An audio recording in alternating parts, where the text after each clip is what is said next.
Let's see who's up. Trying to see who that walking.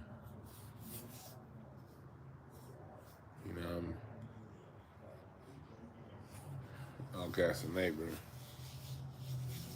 I'll be kicking in my garage. Gotta kicking in my garage. Gotta keep my pistol close. What's up, y'all? Come on in here.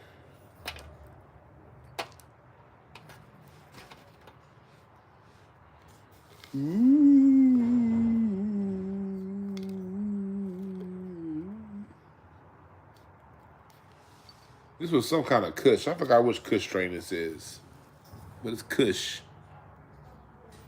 Look at that. It's beautiful. You're beautiful.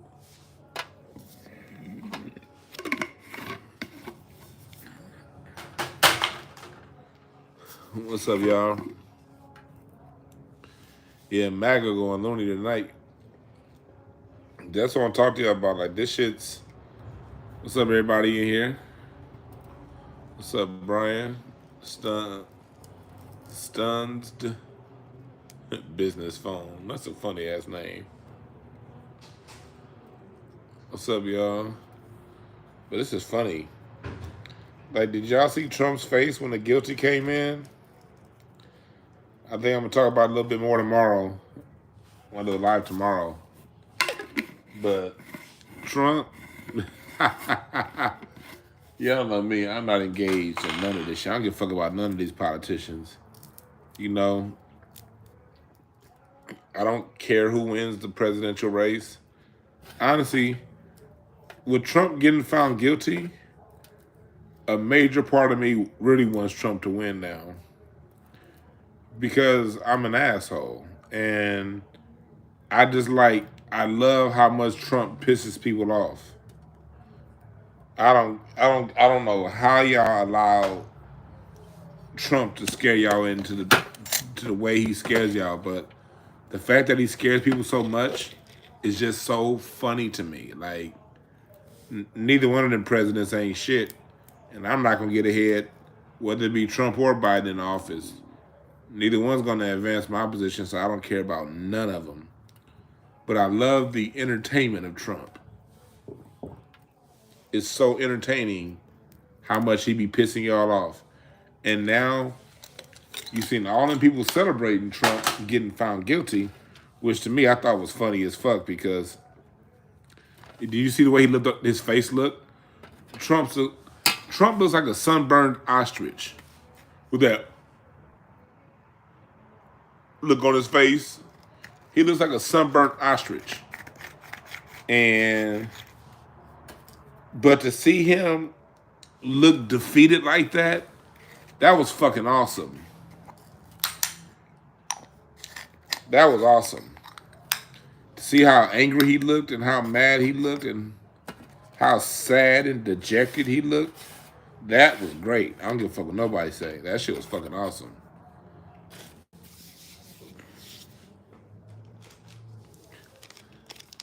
But a part of me, again, does want to see him win still because the people who are celebrating Trump's downfall, they ain't no better. They just as evil as he is. They just express a different side of evil, but they just as evil.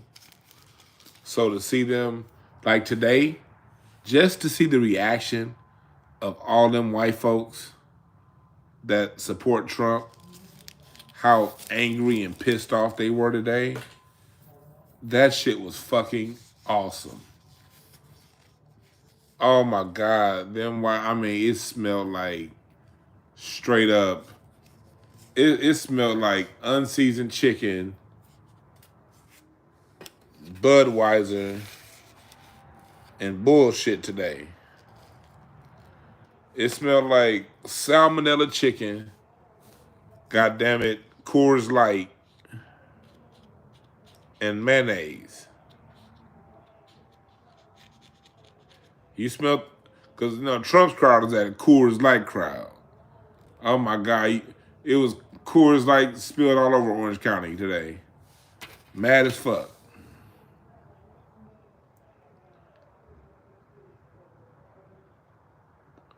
So Jessica asks, what's the dominant music genre for the next year? Um, we're going into an era to where we're like what's dominant is about to be overlooked. I mean, it's about to be really pushed, but we're leaving that era of a one dominant sound. We're really going back to an era of a lot of regional sounds, sounds that fit molds and groups of people, communities of people. The whole dominant one sound being the prevailing force, those days are coming to an end. But to answer the question, the sound of the summer is going to be like rap. With this whole Kendrick Drake beef, rap is taking the front seat again. Rap hip hop, because it's been nothing like there's nothing in Afro beats that's going to hit harder than they not like us. Nothing. It can't. You know. So I see that.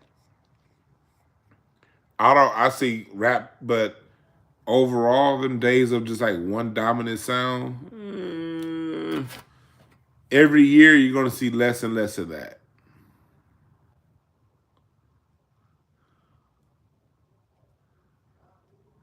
Oh man. Let me see what y'all talking about. What's up, G?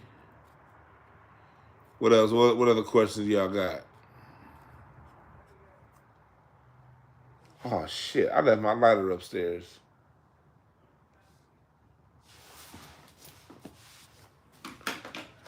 I got this one, but it's empty. You see?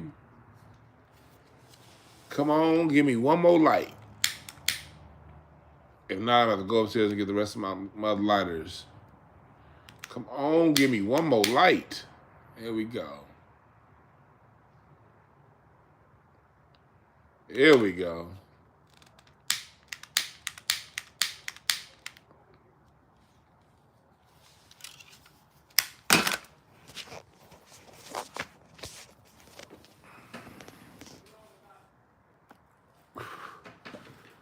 Only issue is these rose petal blunts be going out a lot.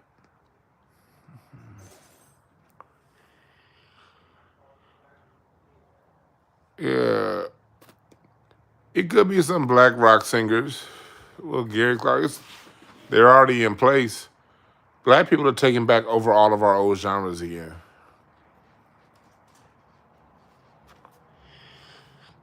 We're taking country back, blues, house, rap, pop. It's just been a steady influx of a younger generation of black artists playing all of the different sounds we created back in the past.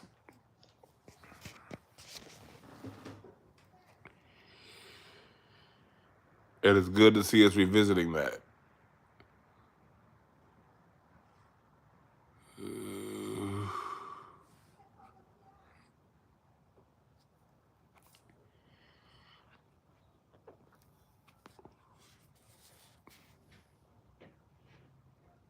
Pink, rose petal.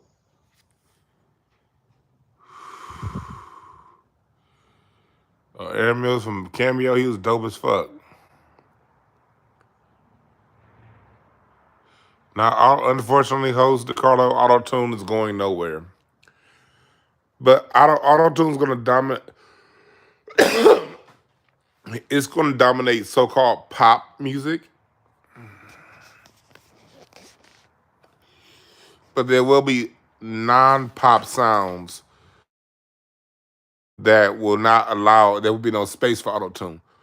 The biggest thing is just make sure you gravitate towards artists that create a sound that you like. You know, like There's this group called Butcher Brown that I like. They rap, live band, sing. They out of I think Virginia. Alex Isley, Terrace Martin, Adam Blackstone, Kamasi just had a new album. J Mo. I mean, there's so many. It's so many dope. It really is. Hey, boom. Ask that question again. It said, bro, we tell the people, oh, who made the piano? Like, what do you mean by who made it? Like as far as that people, like us as the Moors. The Moors created the piano out in Europe. It's a harp in a box. I don't have a favorite gospel artist because overall, I don't even like gospel music, honestly. But I love gospel music at the same time because I have a love hate relationship with gospel music. I love it because it's the roots of all of music. I hate it because a lot of the lyrics hold us back. But my next leg of my documentary is on gospel music, and we should be wrapping up filming that this month. Hopefully this month. I have one person that I may not be able to get on film until July. Hopefully I can get him before he goes out of town because it's dealing with LA musicians, man. It's just that LA musicians work, be on the road a lot. And so to get them, this shit would have been done. Scheduled musicians who are always on the road, I'm gonna have to scale down. I'm not gonna have as many musicians in it as I wanted to. Just too many niggas is out on the road. And I want to get this episode on gospel music out to y'all.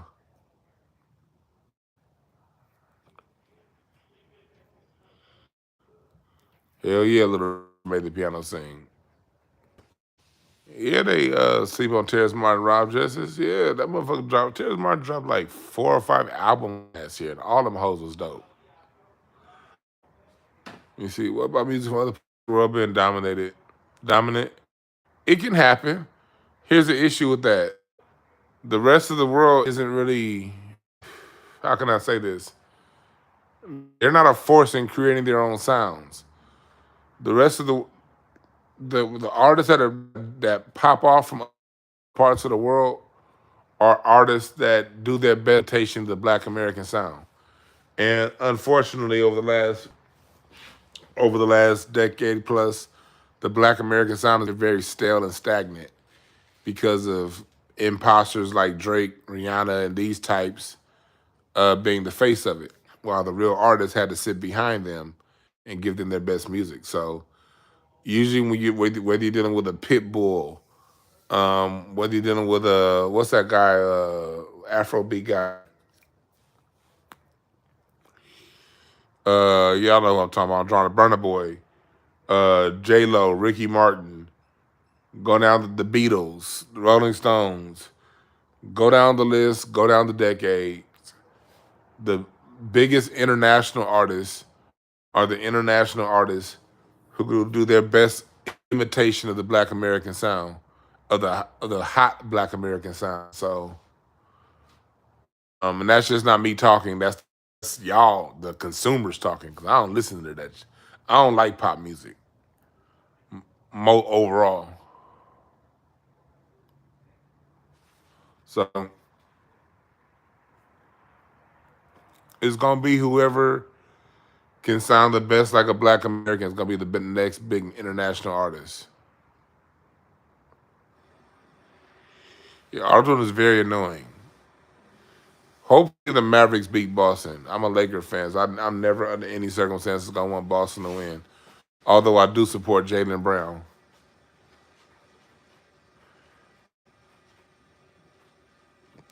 Well, either way it goes, it's gonna be a player I really support and a player I don't really fuck with. Boston, I really support Jalen Brown. Don't really fuck with fake Kobe, Tatum. Dallas, I really support Kyrie Irving. Don't really fuck with Luca.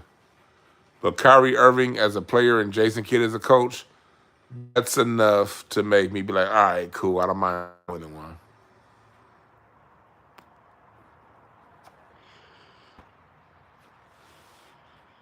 Either way it go, a real nigga's about to be a champion. Whether it be Jaylen Brown or Kyrie Irving. A black man that stands on black business. Remember, Jaylen Brown was the only player that vocally stood up for Kyrie Irving. That's something that we're going to talk about during this finals. How Kyrie Irving is back. When everyone turned their back on him, Jaylen Brown was one of the few that stood up for him. And they're both at the pinnacle about to win. One of those two about to win a championship. I think that's very dope.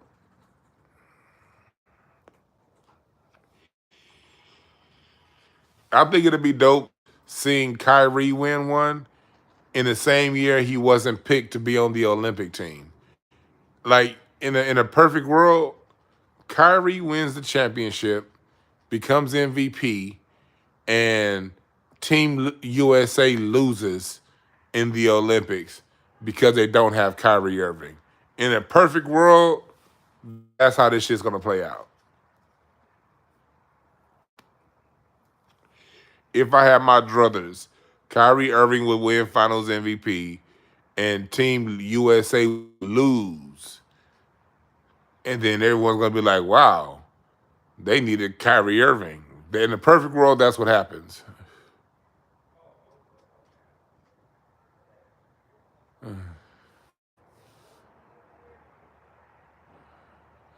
Lonzo Ball wasn't hype. Lonzo Ball was a real deal. He just had injuries. And what's the thing? That's another thing. I don't know why people always get on the Lakers to going for Lonzo Ball. Philadelphia had the first pick. They picked Markelle Fultz. He ain't had. He's still playing, and that nigga sucks. I want to jump. You just skip right past the 76ers and go right to the Lakers. God damn. They picked Fultz. Tatum is fake ass Kobe. Tatum is just like Paul George. He's fool's gold. Puts up good numbers, but when you need that nigga, he will diss a motherfucking peer. Go back to the finals when they played against Golden State. Boston should have won that. I rooted for Tatum for years, but I watch basketball, man. I don't listen to hype. I look at what I see. Tatum consistently is inconsistent, but he gets all of this hype. But he's consistently inconsistent. That's just consistently inconsistent. 3 points tonight, 11 points the next game, 7 points the game after that, 15 points the game after that, 32 points the following game. What am I doing here? I'd rather you just give me 27 tonight.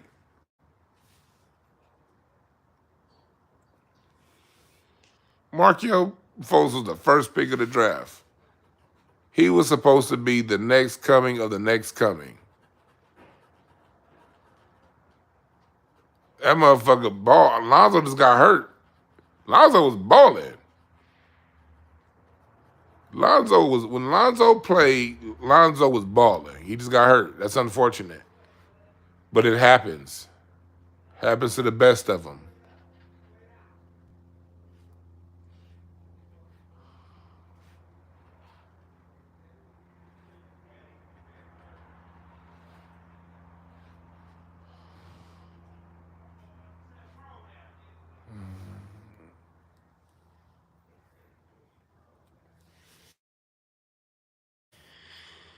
Yeah. That motherfucker Kyrie is the most fundamentally sound player we've seen since Kobe. And he's the most clutch player in the NBA. Kyrie is as clutch can be. Clutch ain't just the last shot of the game. Clutch is hitting that momentum swinging third quarter shot that stops the other team's 6-0 run. That's clutch. Kyrie just timing. He just knows when to hit the shots.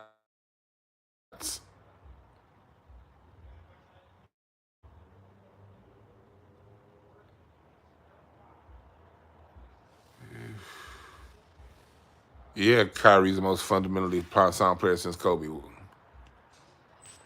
the fuck is he talking about? That was the 3 question marks. Kobe's the most fundamentally sound player of all time. and that's not debatable. Left shoulder, right shoulder, scored all three levels, equally strong dribbling with both hands, can shoot with both hands, defensively fundamentally sound, always in position, defensively well balanced. Fundamentals are measurables. You can't. Well, a lot of these new basketball fans, fundamentals. Fundamentals are eye tests. Look at them feet. No, Tim Duncan was not the most fundamentally sound. Could Tim Duncan shoot threes, Yellow Beezy? Could Tim Duncan dribble with his left hand as strong as he could dribble with his right hand? Could Tim? Yeah. I mean, that wasn't his role. See, again, that doesn't know basketball. It wasn't his role. We're talking about fundamentals. Could he shoot threes? Answer the goddamn question. No. Was he as strong with his left hand as he was with his right hand? No. Could he shoot? What was Tim Duncan's fadeaway? Could he shoot over his right? Tim Duncan had a reverse bank shot. Didn't have a fadeaway. Kobe had a reverse bank shot and a fadeaway. We're talking about fundamentals, not how you feel. Fundamentals are tangible, measurable things. If you know basketball, you can look at and see.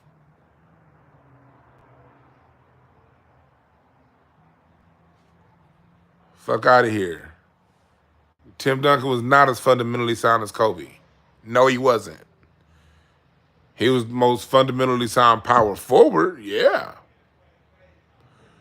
Kobe could do everything Tim Duncan can do footwork wise and more. That's why he's the most fundamentally sound. Guys got to ask to answer why.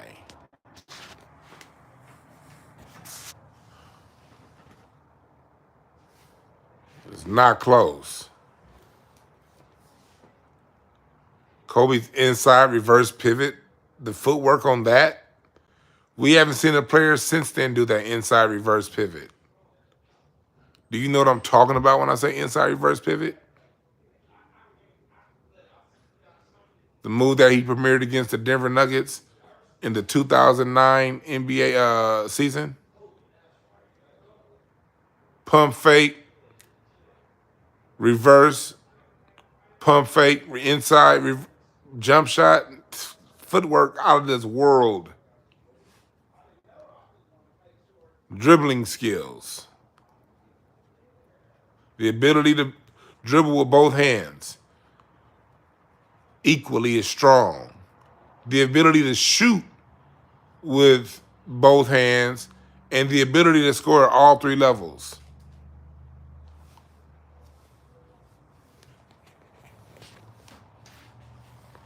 Damn it, my blunt went out.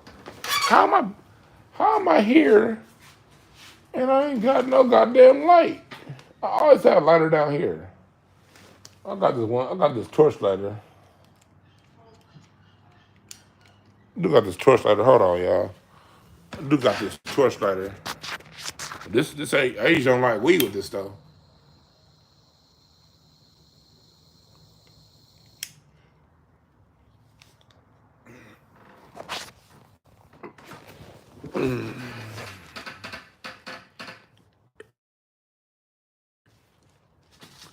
Hollywood is Hollywood dying? I don't know. It's Hollywood dying. They've been saying Hollywood dying for a long time. Let's see, AEFE. Hollywood is, and Hollywood does. Let's see, AEFE was, if he takes his summer seriously, he can mimic Kobe's footwork.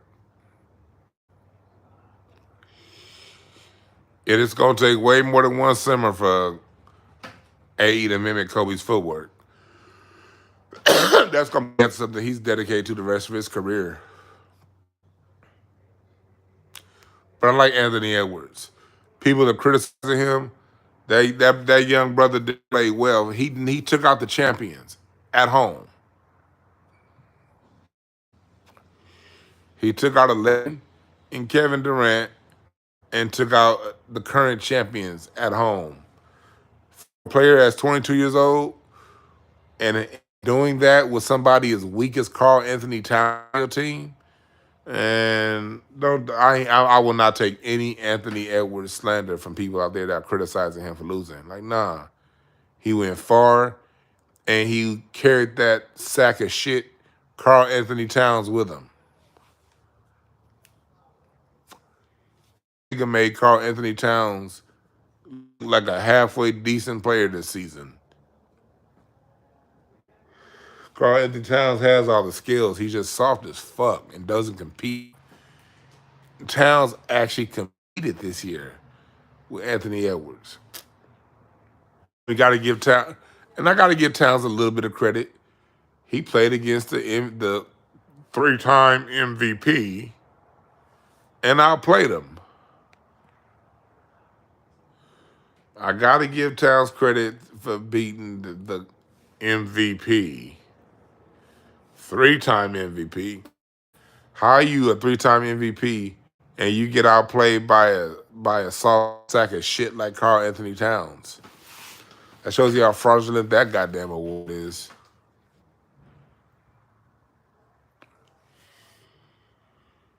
Shows you how fraudulent that fucking award is.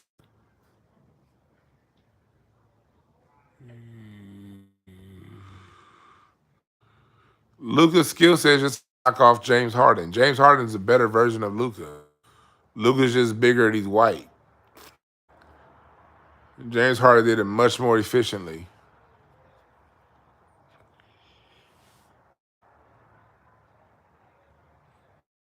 James Harden just never had the teams that injuries fucked him off, man. Chris Paul getting that year Chris Paul got hurt, that was Houston's year. That year Chris Paul was there and got hurt. But and also imagine if Houston kept Carmelo Anthony, even with Chris Paul getting hurt, if they kept Carmelo Anthony, they probably still would have won because they missed 25 fucking 3-pointers in that game. And all they had to do was work the ball in the middle. If they had somebody like Carmelo Anthony in the mid box, that could have mitigated a lot of the missed 3-pointers that they had. Like Houston had always have James Harden's body would break down.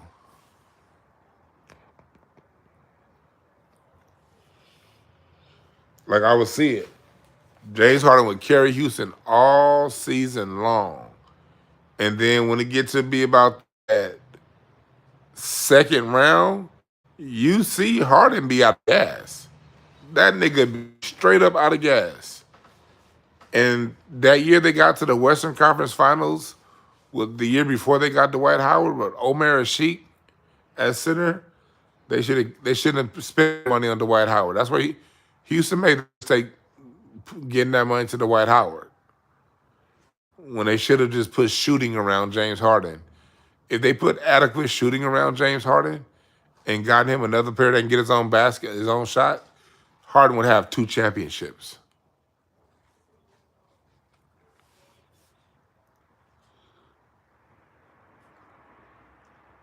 Harden would have 2 championships.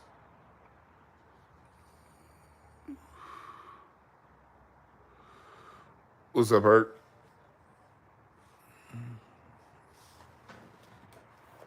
But, how far a team goes, it really comes down to chemistry and floor balance more than anything else. All superstars need that. All superstars need is another player that can get, hopefully 2 other players that can get their own shot, a bench that's going to maintain any lead when you go to the bat, when you sit down. You need shooting to create floor space. You need rebounding and you need defense. You give any of those top 10 players that, they're going to be in the running for a championship every year. You give them floor balance. That's why I never bought into LeBron. Like I tried to buy into LeBron, but when they lost that 2009 Eastern Conference Finals to the goddamn Magic, when Jameer Nelson, the starting point guard, wasn't even playing, and we didn't get a Lakers versus LeBron versus Kobe's finals that we wanted.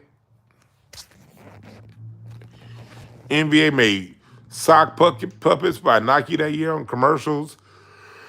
The referees was doing everything they could to get LeBron James to the finals. But really, it's when that Miami super team hit. From Miami on, the NBA literally would allow every offseason and mid-season trade possible to give LeBron anything he needed.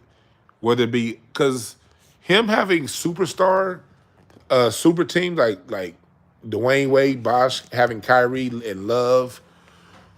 The only way super teams like that can work is if you have at least three or four players on that roster that can hit outside jump shots to keep the floor space. It's not just having Dwayne Wade and Chris Bosh. It's having Rashard Lewis come off the bench to spread the floor. Mike Miller spread the floor. Shane Battier spread the floor. These are three players who, wherever they went, it was successful as far as as far as being role players. Rashard Lewis was just in the finals 2 years prior with Orlando. Now he's coming off the bench in Miami. Shane Battier, prime defender, best defender you can get, probably one of the top 3 defenders to ever defend Kobe.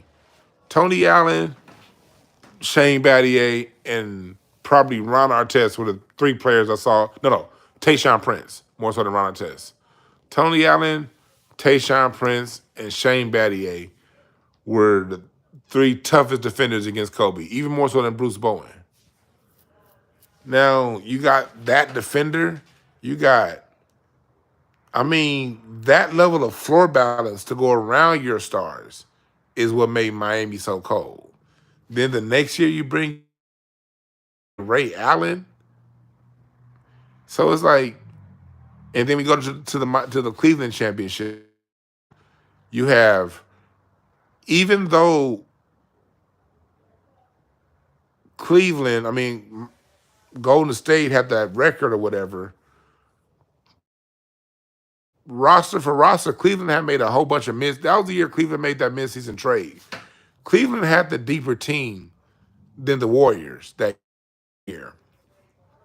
Because if you go back that year, when the season started, they had Isaiah Thomas, Dwayne Wade, and then when this trade deadline happened, they traded all that team away. They picked up Richard Jefferson and that whole crew. Mind you, Richard Jefferson was just 1 year removed from a finals with the San Antonio Spurs. So you not only get these high-level superstars, you get these great role players to go along with them. And in spite of having everything go in your favor, every season LeBron gets who he wants. And you still only get 4 championships like that? You're not, Because if you give Allen Iverson 10 seasons to where every year they're going to shuffle and turn that roster over for the right players to be nestled around Allen Iverson, then Allen Iverson wins at least 4. If you give him 10 seasons to where he gets everything he wants. If Allen Iverson imagine Allen Iverson being teamed with Tracy McGrady and Tim Duncan. If he gets 4 years with that team, he doesn't win 2. He wins 3 or 4. Like Miami should have won 4 championships. 3 at the worst case scenario, they should have won 3. But they probably should have won all 4 of them hoes with that team that they had. If Allen Iverson gets Tracy McGrady and Tim Duncan, and then he gets that roster filled out with Ray Allen in the corner shooting threes, he gets old Reggie Miller. Let's say he gets an old Mitch Richmond or like a yeah, even an old, a current young. Who was some hot shooters at the time? Dennis Scott. Well, Dennis Scott wasn't a hot shooter, but who was some hot shooters in the early 2000s? Who was some hot shooters in the early 2000s? I'm drawing a blank. You get Michael. If Allen Iverson gets Michael Redd, nigga, to go around T Mac and Tim Duncan, he went and he gets that team for 4 seasons, and there are no major injuries. He probably wins 4 championships, not 2.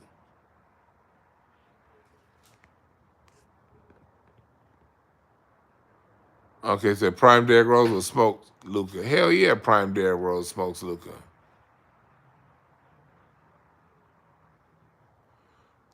Like,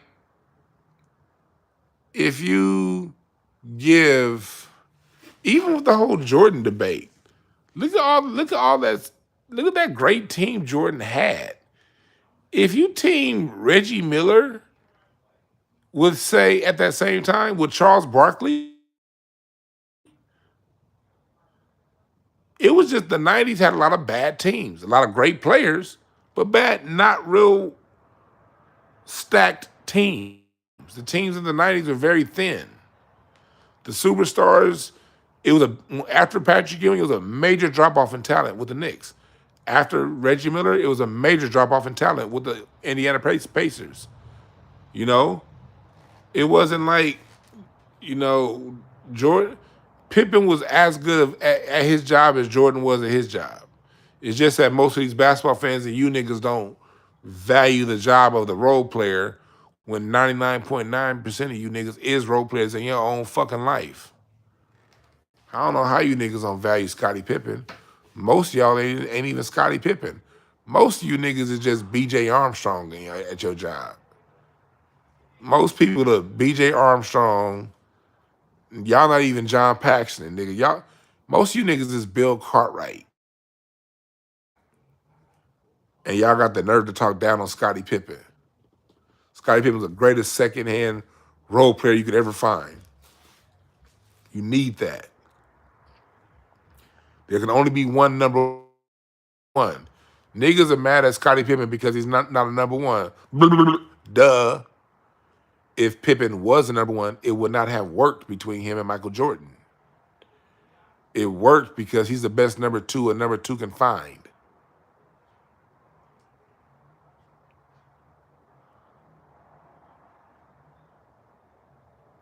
Yeah, if AI was 6'5", he'd be a problem. Happy birthday.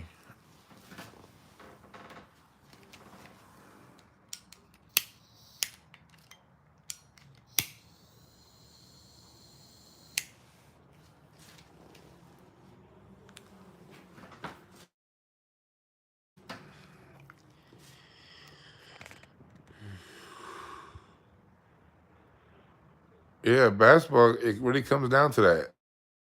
Like if Charles Barkley, Charles Barkley didn't have anybody else, didn't have a second command as good as a Pippen. He had Kevin Johnson, but Kevin Johnson was always injured. That was a problem.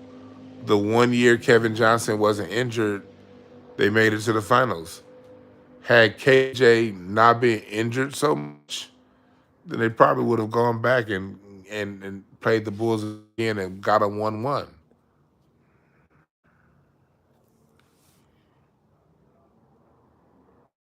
Yeah, what if they gave Mitch Richmond a squad? Come on now. Michael Jordan even said Mitch Richmond was his hardest competition during his time. But Mitch Richmond was in Sacramento at a time they didn't have NBA League Pass. So nobody really got to see his greatness.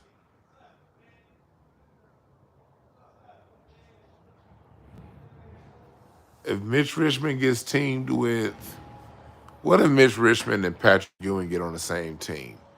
Do you think Jordan will win 6 championships? Let's think about that. If Mitch Richmond was on the Knicks with Patrick Ewing.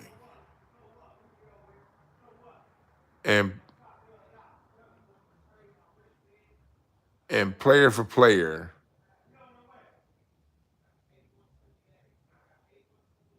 you dealing with a team that can go head up with the Bulls. Do you think you had that issue?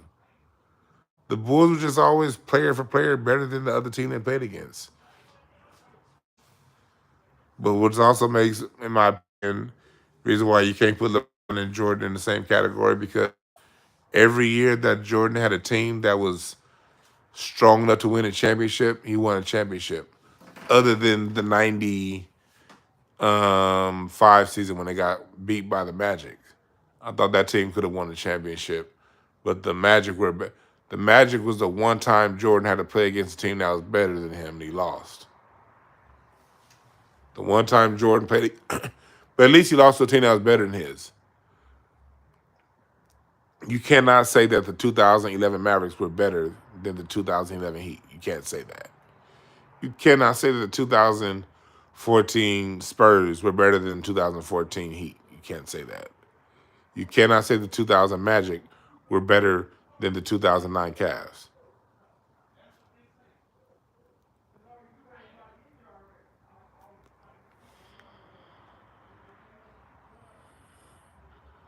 Jordan never played a team as good as the 2010 Boston Celtics or the 2008 Celtics, the team that Kobe lost to. The 2008 Celtics was one of the greatest teams ever assembled. Go back and look at the 2008 Celtics roster. That's one of the greatest teams ever assembled. They even had like vets like PJ Brown and Sam Cassell coming off the bench at the end of their careers, but they both can give you 7 minutes. And that's all you need when you have Ray Allen, Kevin Garnett, all you need is a vet that can give you 7 minutes. And them niggas had Tony Allen and James to guard Kobe Bryant. That means Paul Pierce nor Ray Allen ever had to put a finger on Kobe because they literally had Tony Allen or James Posey on the court to do it for him.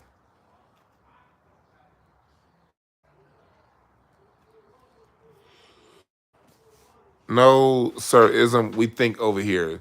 Saying stop the MJ hate, that doesn't work over here, sir. You got to have a brain if you're going to talk to me about basketball. We tell it for what it is. It's not hate. If I'm lying, prove me wrong. If I'm not lying, just listen. Shut the fuck up with all that emotional talk. The Bulls were the better team, every team they played against. If they weren't, name one team that the Bulls played against, go down the roster and you tell me that team was better than the Bulls. Do it.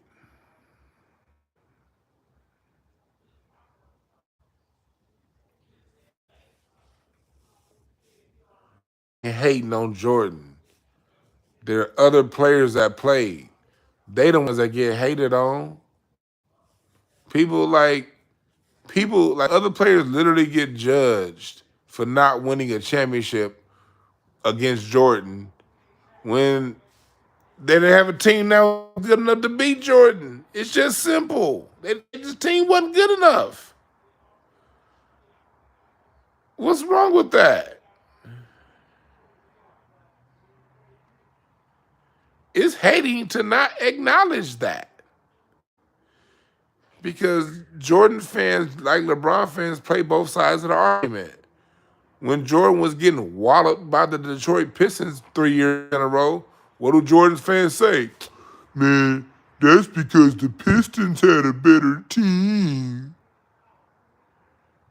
But then when Jordan fans brag about Jordan walloping Charles Barkley, it's because he the GOAT. He the GOAT. He the GOAT. No, he had Scottie Pippen and Charles Barkley had Dan Marley. That's why.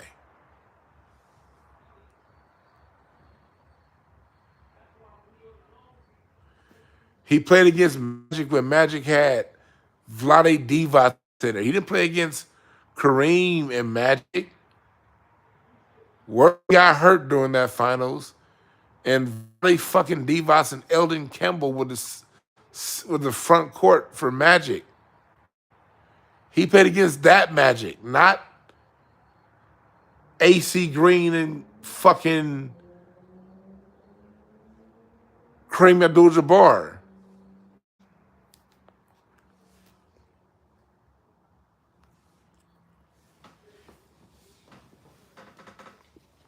That's not hate.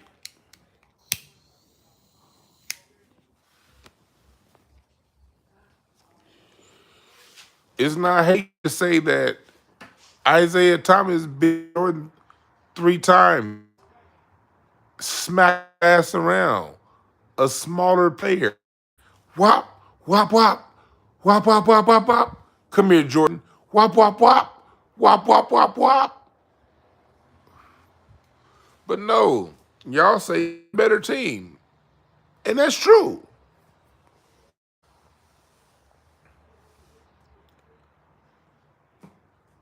When Jordan ran up against him 95, Orlando Magic, the year Horace Grant left, year before Dennis Rodman came, what happened? Smack.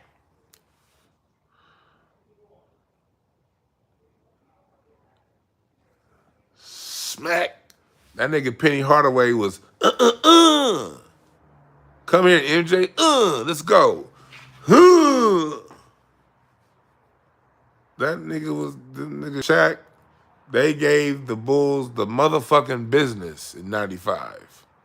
Go back and watch. They beat them niggas from pillar to post. Stop what, nigga? Go look. They beat the dog shit out the Bulls. Bulls couldn't do shit. That's because they didn't have Dennis Rodman. They didn't have the help. They didn't have a squad. Next year they go to get Dennis Rodman. Shaq gets hurt. Bulls win. Better team. When they didn't have Rodman, they didn't have a better team.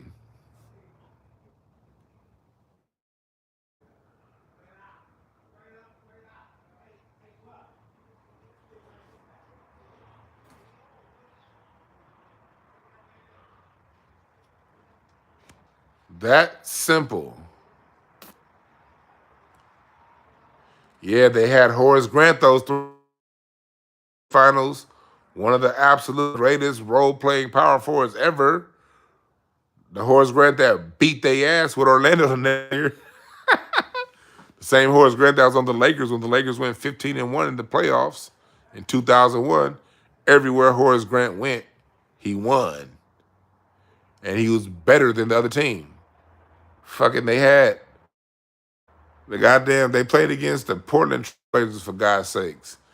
The next best player on the Trail was Jerome Kersey. Like, yeah, you had Horace Grant. Everywhere Horace Grant went, he won. Like, people, y'all gonna niggas, MJ fans like to disrespect Horace Grant like he didn't continue being successful when he left the fucking Bulls. That's how great Horace Grant was. MJ didn't play baseball in 95. MJ played in the finals. MJ played baseball in 94. MJ played in the second round in 95 and got his ass yak, yak, yak, yak, yak, yak, yak.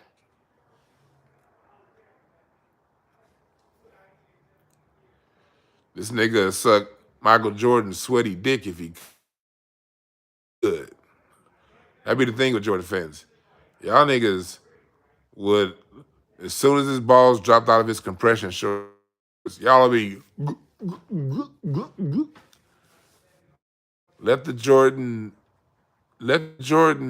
dick sucking die, please.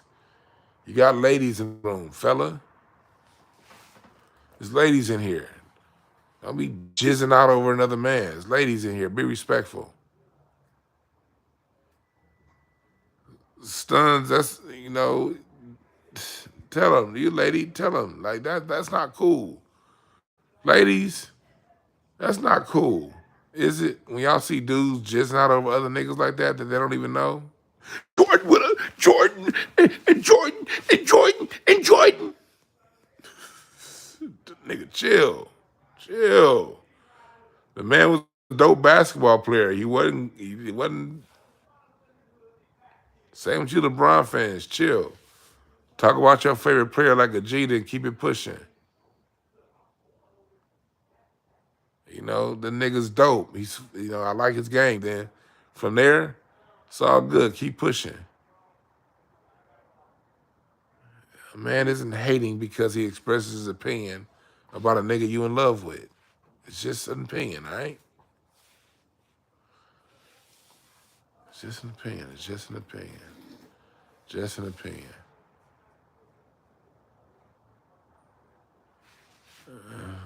Shit. That's one thing. See, the rest of us sports fans, that's something that we're going to have to check these LeBron and Jordan fans on. The Jordan and LeBron style fan has dominated the conversation for far too long. 30 years of cum guzzling. Let's put an end to the cum guzzling fan. And let's just go back to being able to talk basketball, crack jokes on the players, talk shit about each other for a little bit, and then get back to our daily lives.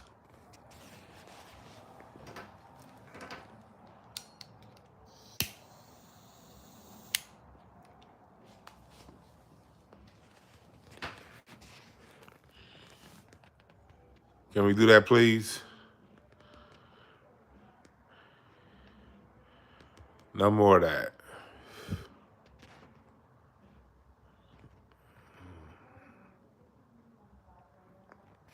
Fuck Michael Jordan. Fuck all these niggas. They ain't done nothing to help us. These people, we as Black Americans, we worship motherfuckers who have done literally nothing for us. We live in a world where niggas love Michael Jordan more than we love Dick Gregory. And we just lost Dick Gregory a handful of years ago. And you can have a 16-hour-long conversation about LeBron James' stats, but you niggas can't have a 3-minute conversation about Dr. Claude Anderson. Dr. Claude Anderson is living.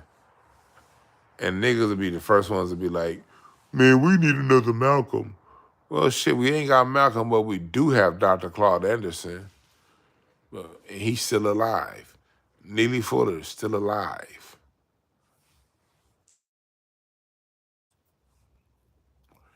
And I get talking sports. I love talking sports. I'm never not going to talk sports. Talking sports is fun. But the level of energy and passion we give to athletes, when we have Dr. Claude Anderson still living, and we can't,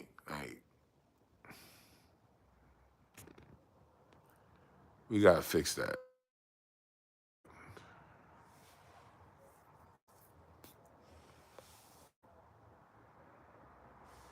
The mirror shit don't stop. We on planet Earth.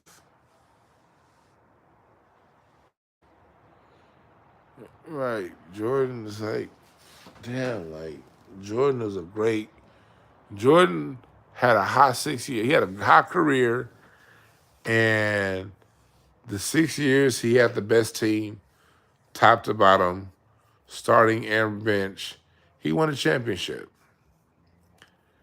The years the other team had a better team, top to bottom, they won. Simple as that. But in the argument against LeBron, LeBron had the best team in the NBA, I would say at least 9 times in his career, top to bottom, including some of those that first year in Cleveland.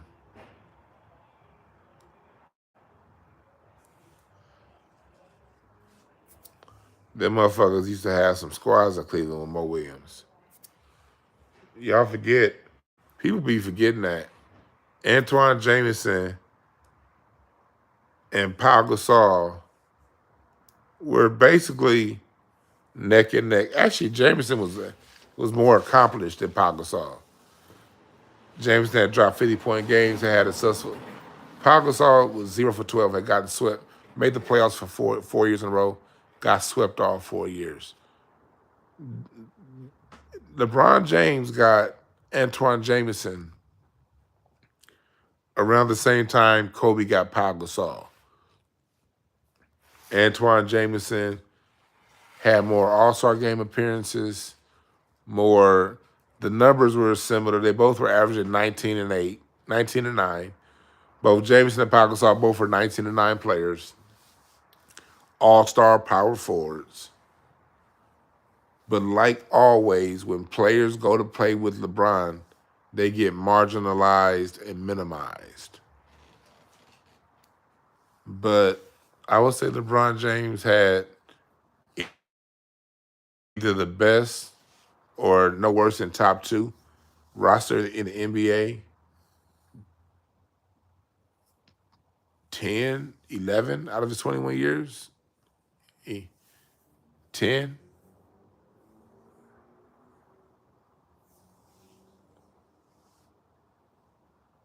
And you could only win 4 out of 10.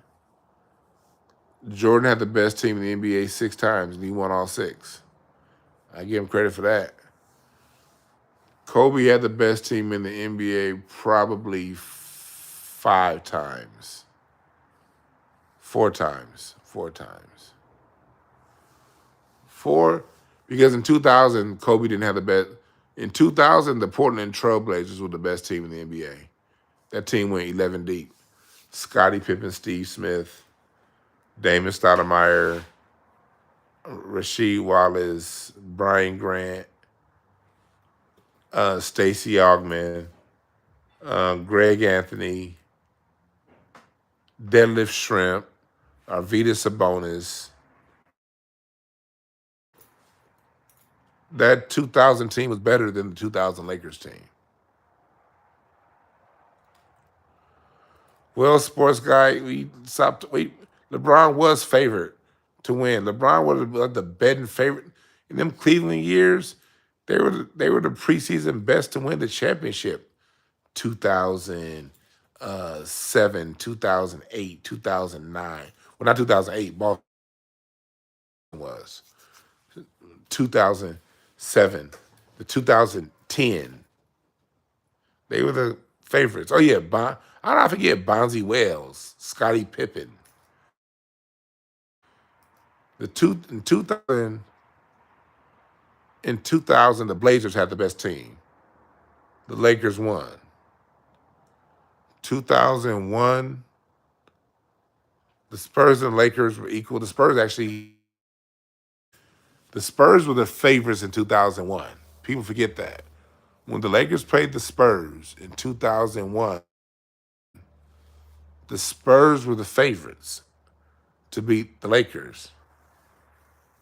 The Spurs had home court advantage because they had the better record that year. I still think the Lakers had a better time, but the Spurs were the favorites in 2001 when they played against the Lakers. Lakers won. But I'll still say the Lakers had the better team. I'll give us that. 2002, the Kings were probably a better team than the Lakers. The 2002 Kings, Chris Webber, Vlade, Peja Stojakovic, Mike Bibby, Doug Christie. Was Bobby Jackson? No. Or was it Bobby Jackson? Because Tony Delcat left. Bobby Jackson. In 2002, the Kings were the better team. 2003, the Spurs were the better team. They lost. 2004, the Lakers were the better team. I thought over the Pistons, the Lakers had internal issues in that Karl Malone injury. I think even with those internal issues, had Karl Malone not been fucked up, the Lakers could have won that one. But I'll give the Lakers over the Pistons, although the Pistons had a damn good team.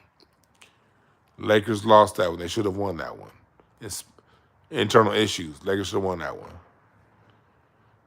2008, the Spurs had a better team than the Lakers. The Spurs had just won a championship the year before, and they got better. That was the year they picked that you had prime Tony Parker, prime Ginobili. They picked up Antonio McDyess, prime Duncan, and the Lakers had Andrew Bynum didn't play that year in the playoffs, and they had just gotten Pau Gasol, who Tim Duncan throughout his whole career would eat his motherfucking lunch. The Lakers beat a better Spurs team and lost to a better Celtics team.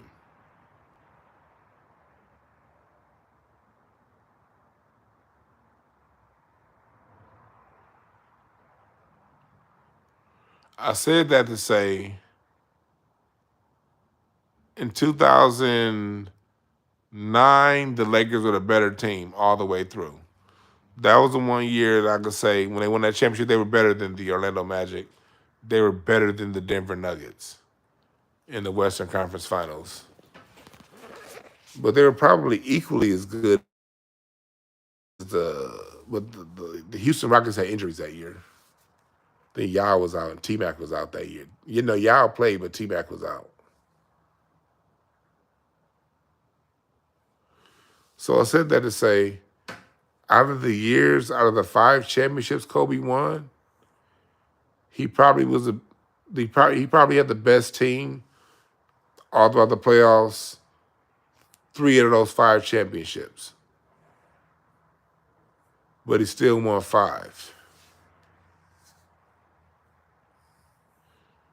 Because nobody in their right mind would say that Laker team was better than the Portland Trail Blazers. Nobody in their right mind would say that Laker team was better than the Sacramento Kings. Nobody in their right mind would say that Laker team was better than the Celtics or the Spurs. Hell, that Laker team wasn't even really better than the Suns. If you think about it, player for player, the Suns were probably better than the Lakers. Because we look at Pau Gasol years with Kobe. I look at them years away from Kobe. Pau Gasol used to get dominated by Amari Stoudemire and Tim Duncan. Amari used to dominate the fuck out of Pau Gasol before he got with Kobe. I used to watch them 2005, 2007 Memphis Grizzlies versus Phoenix Suns games. And goddamn, Amari Stoudemire would be killing Pau Gasol. The Suns had Amari, Sean Marion, Steve Nash, Rajah Bell. They had a squad. Joe Johnson. I said Joe Jackson. Joe Johnson.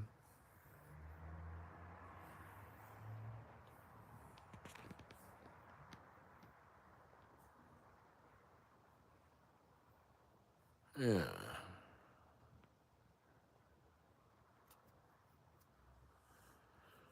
But I'm done talking to you niggas. We talked earlier. We're gonna talk again tomorrow probably about Trump.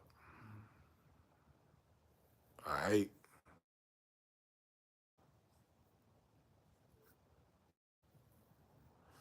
I'm about to listen to some music. Go to DwannBrown.com. Holler at y'all tomorrow.